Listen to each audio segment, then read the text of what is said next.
Assalamualaikum warahmatullahi wabarakatuh. Nama saya Muhammad Sakib Granada dari kelas 2501 dengan NIM 1030 625 00014. Hari ini saya akan menjelaskan studi kasus yang merupakan tugas besar dari mata kuliah Agama Islam. Nah, seperti yang terlihat di atas, Farhan adalah seorang arsitek muda sukses yang sedang mengalami krisis identitas. Di tengah gemerlap karirnya, ia merasa hampa dan mulai mempertanyakan tujuan hidupnya. Ia merasa pencapaian materi tidak memberinya ketenangan batin hingga akhirnya ia kembali mendalami spiritualitas untuk menemukan arah hidup yang jelas. Farhan mulai menata ulang keyakinannya. Ia belajar bahwa hidup bukan sekedar kebetulan, melainkan ada sang pencipta yang mengatur alam semesta. Sebagai bukti keyakinannya, Farhan mulai disiplin menjalankan kewajiban rutin seperti sholat 5 waktu dan gemar berbagi kepada yang membutuhkan pertolongan.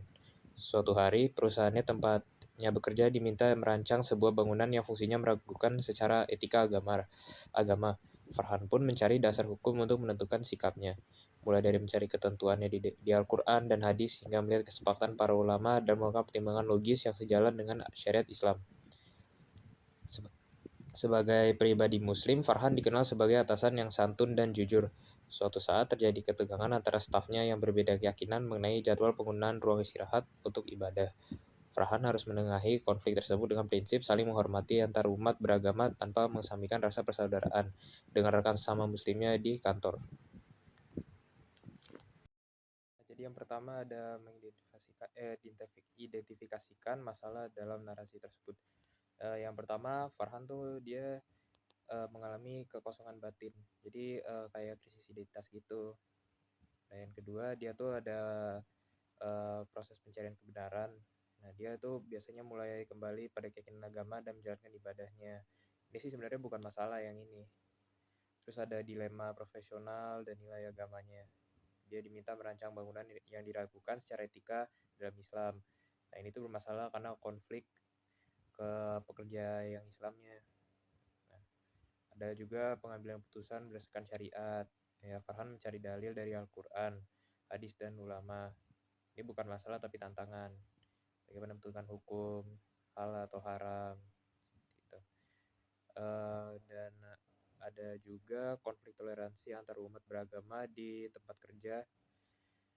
Jadi biasanya tuh kan perbedaan keyakinannya antara pengguna ruang ibadahnya. Jadi kayak misalkan ada yang beda agama, terus ada yang mau sholat, ada yang mau beribadah, biasanya rebutan, bisa jadi kayak gitu.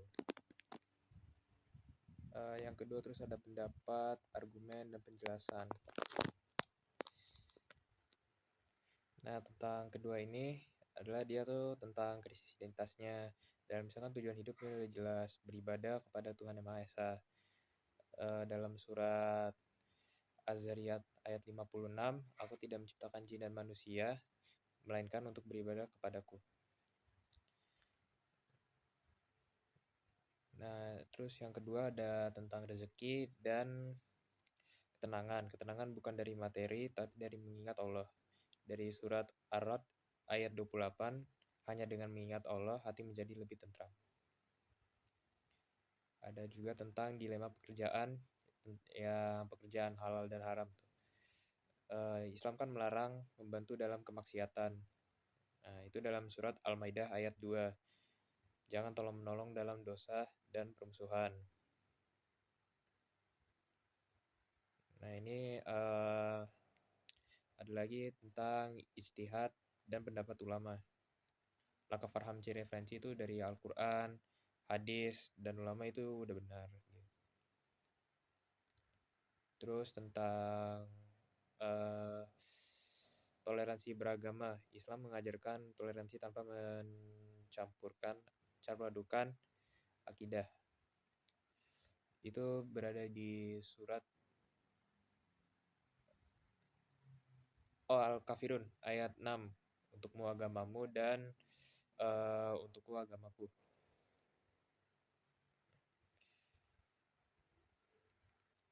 Yang ketiga tuh ada solusi dan rekomendasi sikap Farhan. Farhan itu dia tuh harus memperkuat iman dan niat, ya sama seperti semua orang, menjadikan pekerjaan sebagai ibadah, menjaga konsistensi ibadah. Yang kedua ada bersikap tegas dalam prinsip, menolak proyek yang jika ada melanggar syariat Islam, dan mencari alternatif solusi sebagai seorang profesional. Yang ketiga ada mengedepankan etika dan hikmah, komunikasi baik dengan atasan perusahaan, dan memberi alasan rasional sekaligus religius. Yang keempat ada membangun toleransi seimbang, adil terhadap semua stafnya, karyawan, staf itu karyawan, tidak diskriminatif, tetap menjaga identitas keislaman. Yang